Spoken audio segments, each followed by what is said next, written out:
Word, y'all. DJs Are Not Jukeboxes podcast, episode 9. We are back in the building. Send here, Mr. Beard Butter, bringing you guys a special formatted episode. Due to some foul corruptions, we got the video lost from our interview with Precyse back in March. But, shout out to Artist, he was able to save that audio file. So, we got a very, very special podcast episode today.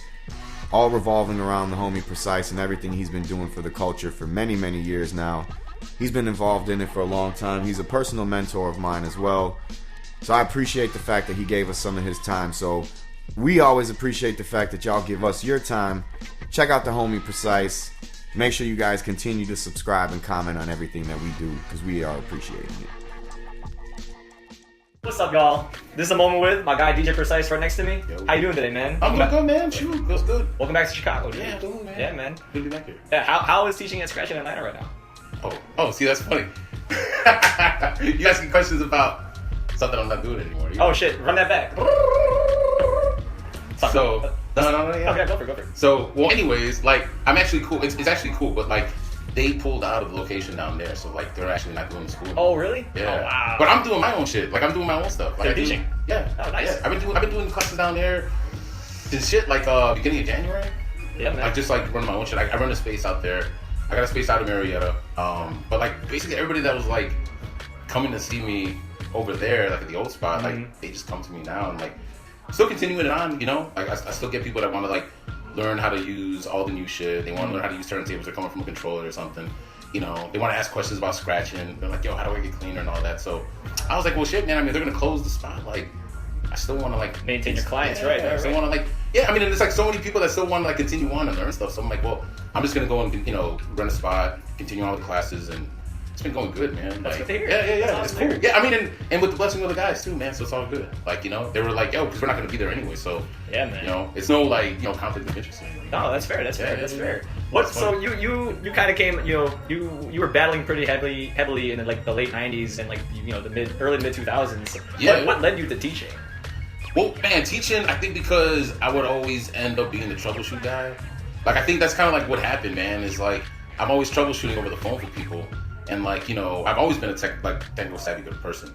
Like, I think being around the studio early on, you know what I mean? Like, being in Chicago early on and being in the studio environment, like, different from nowadays, where it's like you got a computer and like, it's a whole lot easier to record a session, but like, being in the studio environment back then, it's like, yo, you really had to know a lot more about like the whole process.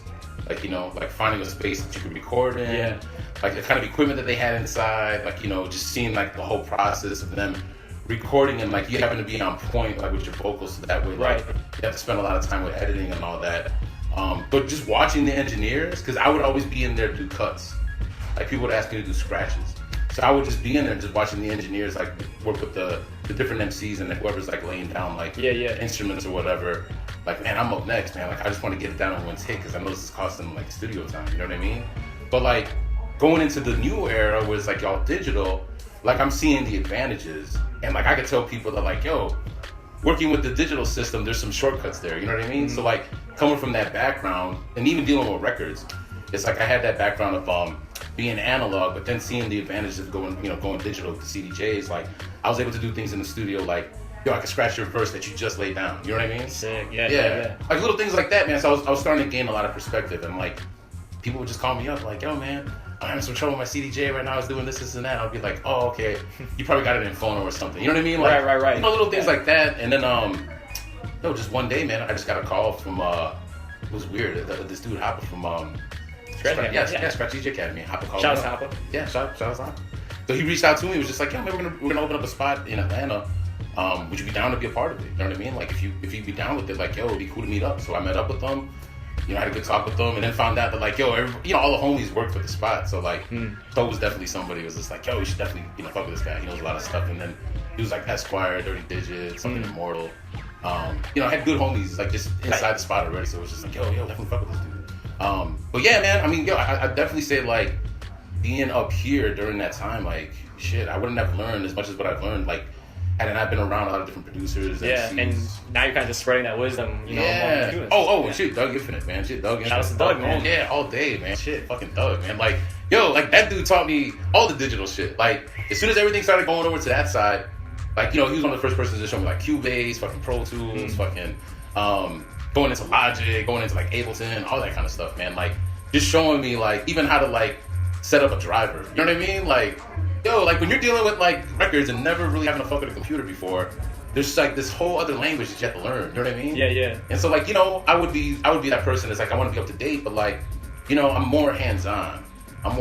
So being around him and just seeing him set up everything, like I was able to keep up with it because I would just see him setting up his new software. Sick, yeah. You know what I mean? So yeah, definitely shout out to that dude, man. Shit, all day. What are some of your favorite battles from that era? Back in the early 2000s. Man, early 2000s. Maybe your most favorite battle. I think we have time for one. Man, favorite battles? DMC was definitely fun. I mean, I definitely loved the DMC back then. I mean, I think everybody was like really, really hungry for that.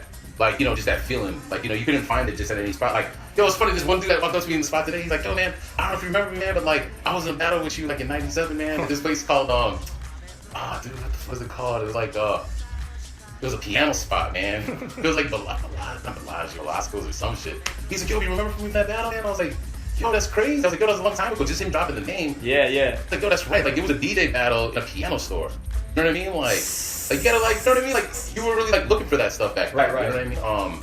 And then like seeing it go from that and just seeing like DC where it was like, yo, these guys really understand like what is that we do? Because like that battle that I did, it was more like, yo, they didn't really get all that stuff because we were like doing doubles, man, and stuff, and like going into that battle, man, it was just kind of like, man, like when am I gonna go do a battle where they understand this? And like DMC was definitely like that platform, and like 98 DMC definitely one of my favorites. That was the first one that I did, and like, you know, being in that one, man, it was cool because you saw how many people came out for it. Right. Like I remember in that one, this dude named King Icel came out. There was this dude named Madness that came out. My boy Daniel Lopez was downstairs. He made it to final six. My brother, man, my older brother, he actually got third in that battle. Crazy. Yo, yeah, man, like, my older brother was ill, man. Like, yo, that dude, and anybody from back then can tell you about him. Like, you know, like Tony Nimble, Desi, fucking third, and that's how. Like, all the dudes can tell you about that dude. But like, when he was getting it, man, like, he was definitely, like, in my opinion, the nicest in the city. Like, cause he was the one that figured out like how to do orbits. He figured out how to do like, you know, like all the Rob Swift patterns and all that. You know what I mean? Like, he figured out how to do all that stuff early on. But like, people were doing like more of the like they would do doubles and they would break it down like, you know, break it down on one side, but he was really like, yo, figuring out how to like go back and forth, fade, right. You know what I mean, and just like construct the juggle, man. So like being around that dude, like, yo, it was cool. I'm like, I had my own school in the house, you know what I mean? Yeah. Like, I'm around this dude and like he's just doing all this stuff and I'm just picking up right after him, like, you know what I mean? Like, I get to like practice his routines after like he's done, you know what I mean? Like, so I really got to see him construct a lot of shit, and then from that apply it to my own stuff. But like like 98 MC is definitely one of my favorites because like in that battle, like I said, like I got first. He got third. Like, I think he probably would have got first, man. Like, you know, had he, that dude was definitely like, you know, as far as like, you know, difference between myself and him, man. He was like, you know, a little bit more stage fright. You know what I mean? But sick on the cut and everything. The DMC 98, DMC 2001, New York is definitely like one of my favorites. Like, the USA was fun, man, but the New York DMC, like 2001 regional, like, yo, that shit was so ill because it was like, everybody should get, like, you know, like, shit, even now, man, still ill. Like, Excess was in that one, fucking, Precision. Yeah, hell yeah. Oh, fuck yeah. Precision, Excess, fucking my boy Super Dave. Yo, who else, man? I think judge-wise, man, it was like Raider, like Steve D. I think Eclipse might have been judging on that one too. Like, yo, man, it was just like, it was such an ill experience, man. Like, yo, coming out there and being from over here too, like, I almost didn't even get into the battle. Like, I flew out there on some, I'm just gonna show up, and then like I show up and they're like, yo, you didn't actually register though. They didn't want to let me in the battle. My phone was like, yo, man, you gotta let him in because like he just flew in from Chicago. You gotta let him in. So they were just like, all right, cool, we'll let you in, whatever. And then like, yo, I ended up winning that night. So I was like, yo, it was good. It was a good feeling. Cause like I went from feeling like shit, I just lost like $200, and like, you know, I'm a younger motherfucker then too. Like, so like my money's not like that. You know what I mean? Right. Like, yo, that's a lot. Like, I just spent all this money to come out here, and then I'm not even getting into the battle. But just to win it in New York, like, yo, that felt really good. Especially, man, New York's a tough battleground too. So yo, especially with the dudes. Oh man, I'll bring it. Yo, back then especially, man, it's like, yo, all the dudes that like, as soon as you seen that they would sign up, you're like, I should just back out. You know what I mean? Right. And like, yo, it was ill, man. That was definitely one of my favorite battles. ICF was definitely like a good experience too, man. Like, yo, when ICF was doing stuff, I think it kind of changed the approach of like what you can do with the battles. Yeah. As far as like focus goes. Right. Like, people that necessarily wouldn't enter a battle started entering battles because, yo, I don't want to do like a whole DMC style set, but I'll go up and do like a scratch round. Right. You know what I mean? Like, I'll compete in the scratching competition or like in the juggles. Like, I'm not really nice on the cuts, man, but like shit, I'm nice on the juggles. Yeah, very focused. Yeah. So it was really cool. I think it did bring a lot of people out that you probably would have never seen before. You know what I mean? Like, man, it's just too many days, man. So many days. We go on and on for that. That's a good era. Good era battle. Yeah, Great era battle. Absolutely. Definitely one of the All right, I'll be. Taking this fan. Oh wait, you about to finish it up? Yeah, this is the last one. Real quick, why are DJs not jukeboxes? Why DJs not jukeboxes? Because we can read a room, man. We can tell when something's not working. You know what I mean? Yeah. Like, we can play something and immediately pull it within the next verse. You know what I mean? It's like, yo, this song is not working. Let me just try something else. Like, I'm seeing the room, I'm seeing the feeling. Like, let me try something more upbeat. Like, a room, like, I mean, like a jukebox or even a program. Like, man, that's a lot. That's hard. How do you predict that? How do you predict mood? You know? Like, how do you look at the person at the bar that's not having a good time and see if you could try to, like, get them in a good mood to play something? You know what I mean? Or, like, you know, do like the right amount of scratching on a certain part that has like enough energy to make them react to it. You know what I mean? Like little shit like that. Like make their heads turn. You know what I mean? Like, yo, when it gets to that part, like what program's gonna be able to do, you know, those cuts like that? Like, I mean, I know that you got something out now that can do a little something, but it can't do what we do. You know Exactly. What I mean? Like, yeah, absolutely. Facts.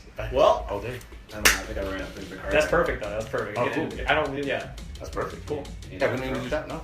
Now we're gonna get you on that controller with those scratches. You know? Oh yeah. You know what I'm saying? Word, that was the homie Precyse after DMC's here in Chicago back in March. We appreciate the time that he gave us. Shout out to Artis for leading that interview.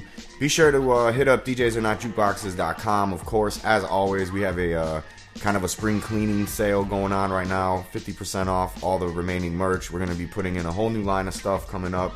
So we're really excited about that. And of course, as always, can't do this without you guys, so please continue to subscribe, continue to share, continue to hit us with the comments. We love it, we appreciate it, and it's the whole reason we do it. We strive off of it. So much love from the whole Dange crew. Much love to Precyse.